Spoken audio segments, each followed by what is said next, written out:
Merci beaucoup. Alors, il me revient une tâche extrêmement ingrate, puisque nous avons eu un panel d'intervenants tous mieux choisis les uns les unes que les autres, qui ont répondu, qui ont fait honneur à notre demande, je trouve, chacun ayant pris au sérieux la demande qui lui a été faite, ayant travaillé la question telle que nous la posions, et qui était parfois en décalage par rapport avec ces questions, sur la façon dont ils avaient de les formuler. Et donc, je vais forcément, dans le résumé que je vais en tirer, faire quelque chose qui va déformer en partie la qualité de tout ça. Et donc, voilà, je suis contente de faire ce résumé à la fin devant un public qui a entendu une grande partie des acteurs parler par eux-mêmes, puisque c'est quand même la meilleure façon de ne pas détourner la pensée des gens. Moi, pour rebondir sur la discussion sur est-ce qu'on est positif ou pas, moi, j'ai introduit ce matin le colloque en disant qu'après avoir rédigé le manifeste, nous nous sommes dit qu'il fallait réfléchir aux moyens pour ouvrir, pour poursuivre, pour enrichir ces réflexions. Et un des moyens qui nous est venu à l'esprit, c'était de faire un colloque. Et donc, comme je l'ai dit, on a réuni un comité scientifique pour faire ce colloque. Et la première chose qu'a fait ce comité scientifique, c'était de nous dire « Oh là là, mais il faut élargir, il faut complexifier, etc. » Et c'est ce qu'a dit Aude, on en est arrivé à faire 3 colloques. Mais du coup, aussi, l'impression peut-être qui a pu se dégager de cette journée, c'est qu'il n'y avait qu'une partie des questions, une partie des enjeux autour de ces questions de responsabilité qui a été abordée aujourd'hui. Et on a vu à quel point cette dimension-là est déjà en elle-même extrêmement vaste et complexe. Je vais y revenir. Donc, je pense qu'il y a aussi cet effet de vouloir ouvrir, de vouloir mettre en débat, qui fait ressortir peut-être qu'un effet aussi de ça, quoi. On prend un risque quand on s'ouvre, quand on veut élargir, on prend un risque, on l'a pris, et de fait, ça peut donner parfois une vision qui ne serait pas aussi large que notre propos de départ, puisque je vous rappelle, je recite juste la brochure, mais l'espèce humaine qu'on vous a distribuée pour le colloque d'aujourd'hui, le début ne dit rien moins que l'espèce humaine fait aujourd'hui peser un grand risque sur sa propre survie. Pourquoi nos connaissances scientifiques ne nous aident-elles pas à redresser la barre ?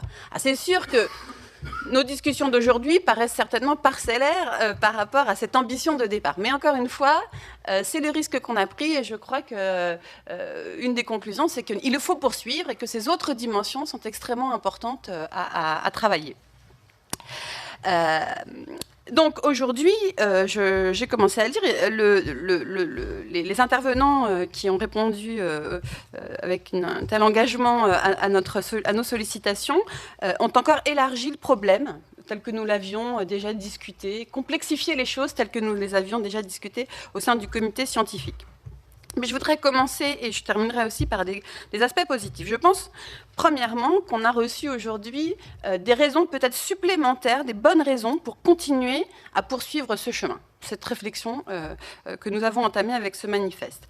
Ce matin, on nous a bien rappelé toutes les dimensions des défis qui se posent aujourd'hui à nous, à cette orée ce début du XXIe siècle, mais on a aussi vu l'importance dans les combats politiques réguliers quotidiens de pouvoir mobiliser une diversité de savoirs produits. Et donc on a besoin, quand on parlait tous ces noms barbares dont il a été question ce matin, mais je vais évidemment aujourd'hui, maintenant un peu fatiguée, pas tous me les rappeler, donc je préfère ne pas les préciser, mais les interventions ce matin ont bien montré à quel point il faut pouvoir mobiliser dans le débat une diversité de savoirs, et que pour ça, on a besoin d'une diversité de producteurs et de gens qui regardent les problèmes sous différents angles. On nous a rappelé aussi combien la responsabilité scientifique est plus que jamais d'actualité, n'est pas une question ancienne qui était la question des physiciens qui ont travaillé à la bombe au siècle dernier, que c'est une question extrêmement d'actualité, et l'importance que prend aujourd'hui tout ce monde du web dont a parlé Louise, et de l'idéalisme béat, je reprends les termes, voire des usages cyniques qui sont associés avec le développement de ces technologies-là, mais aussi les moyens stratosphériques dont il dispose montre encore à quel point ces questions de responsabilité, plus que jamais peut-être, se posent aujourd'hui. Elles se posent forcément différemment, notre société n'est pas la même, mais ces questions se posent plus que jamais. Donc, à la fois, des bonnes raisons de continuer à poursuivre ce questionnement, et en même temps, les réflexions ont rendu certainement notre tâche, notre façon de comprendre et d'analyser les choses et de proposer des solutions encore plus vaste. Alors, encore une fois, je vais faire ça un peu à la hache, et j'en suis vraiment désolée, mais de façon évidente, on a eu un accent, et c'était aussi le choix de ce colloque, sur l'évolution du système de production de connaissances en lien avec son encastrement de plus en plus important dans le monde économique, dont il a été question ce matin et qui a été en partie l'objet de la discussion de cet après-midi, avec cette figure du chercheur entrepreneur de lui-même, et toutes les conséquences de cette figure, aussi bien sur la qualité des savoirs produits, dont on a discuté un instant, que sur sa capacité à être réellement autonome, et donc la question qui se pose de cette recherche utilitariste, aux intérêts de qui les chercheurs aujourd'hui travaillent-ils. Et puis on nous a aussi pointé l'importance de qu'est-ce que ça veut dire des recherches aux intérêts dont on ne sait pas tellement aux intérêts de qui, ou on sait peut-être même trop bien aux intérêts de qui ils concourent, alors que cette science est elle-même de plus en plus au cœur de la décision politique, mobilisée au cœur de cette science embarquée dont on a parlé ce matin. Et encore une fois, on l'a bien vu avec les propos de Joël Labbé ce matin, à quel point ces savoirs sont continuellement mobilisés dans la décision politique. Donc l'enjeu, il est réellement un enjeu très important. On nous a dit aussi, attention, les outils, la façon, les outils que nous promouvons peuvent être retournés contre nous. Sarah Guiton nous a bien expliqué ce matin comment la participation à laquelle Sciences Citoyennes, la participation démocratique aux questions de choix scientifiques et techniques, pour laquelle Sciences Citoyennes s'est engagée depuis ses débuts, c'est des outils qui ont été utilisés par le pouvoir, non pas pour faire partager l'accès au savoir et l'accès au pouvoir que produit le savoir, mais bien comme un outil d'acceptation sociale ou de maîtrise, de contrôle de la critique. Donc cette vigilance, elle est importante, et cette vigilance, comme elle s'est posée, et nous étions, je vais revenir là-dessus, mais très attentif là-dessus, sur la question de la participation, elle se pose évidemment aujourd'hui sur la question de la responsabilité. Et ça a été pointé à plusieurs reprises. Aujourd'hui, ce terme de responsabilité est utilisé pour justifier, ça c'est aussi Sarah qui nous l'a dit ce matin, mais ça a été repris par Renaud, pour justifier un retour en arrière où seuls les acteurs de la recherche et les acteurs économiques seraient légitimes pour réguler la production des savoirs, donc une régulation qui ne se fait même plus, qui ne cherche même plus à faire semblant d'être démocratique, puisque ça ne marche pas quand on fait semblant, ne faisons plus semblant. Mais c'est aussi les enjeux de cette responsabilité libérale qui produit sur ça c'est ce qu'on vient de discuter à l'instant, sur la façon de produire des savoirs, des nouvelles sources de normes, des nouvelles sources d'encadrement qui cadenassent encore plus la liberté dont on a besoin pour produire des savoirs féconds. Donc être attentif à la façon dont les outils qu'on promeut peuvent être retournés contre nous, ne pas céder non plus à un prisme trop strictement cognitif. Ça c'était un des messages de Jean-Baptiste cet après-midi, avec l'importance de ne pas être vigilant à ne pas se restreindre trop aux questions qui peuvent être formulées en termes de marchand de doute, en termes de production de l'ignorance, mais avoir bien en tête que les régulations sociales, politiques, juridiques sont importantes dans le développement des sciences et des techniques, sont importantes, et qu'elles ont organisé largement l'irresponsabilité que nous dénonçons de façon générale.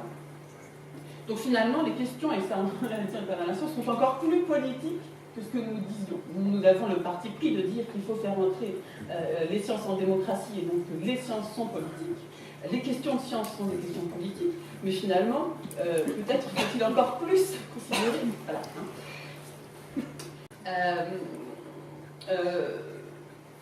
j'ai non, je me suis perdu, excusez-moi. On nous a renforcé aussi dans cette idée que penser la responsabilité doit passer par la responsabilité des institutions, les responsabilités collectives.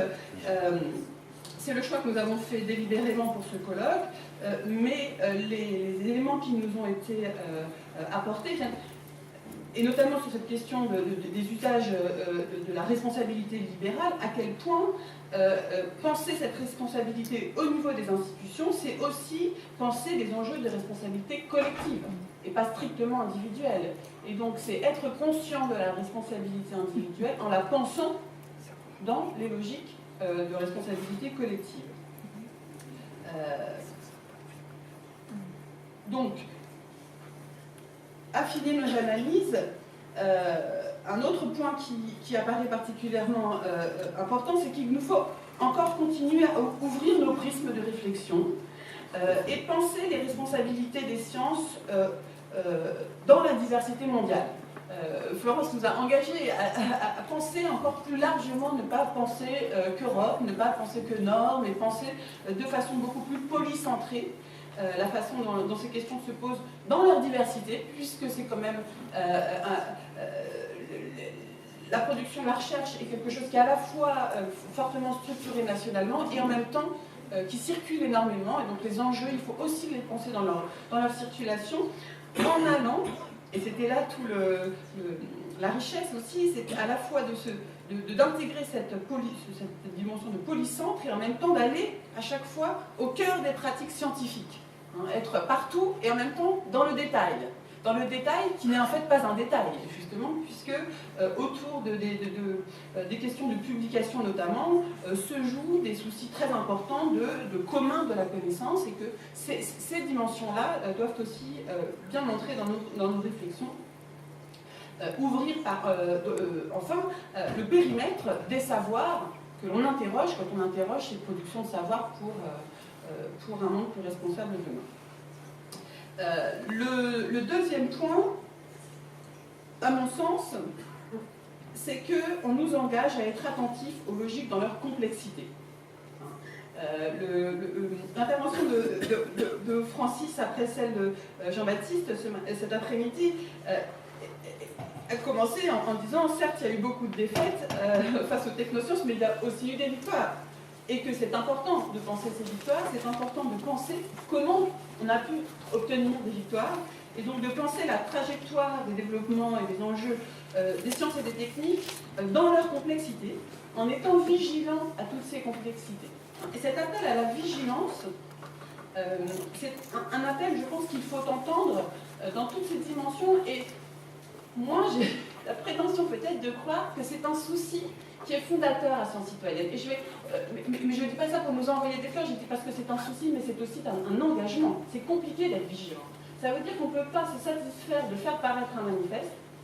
Ça veut dire qu'il faut s'engager ensuite à suivre ce qui se passe, à accompagner, à être toujours présent, pour être attentif, pour être dans le cœur, pour reprendre l'expression de Francis. Et je dirais sur la question de la participation, que j'ai réévoqué tout à l'heure en parlant du fait que la participation hier a été largement instrumentalisée par le pouvoir. La question de, par exemple, à quoi s'engagent les pouvoirs publics quand ils organisent une participation, nous la posons à Sciences Citoyennes depuis le départ. Quand l'État a organisé le débat sur les nanotechnologies, nous avons été sollicités pour faire un cahier d'acteurs sur ce débat.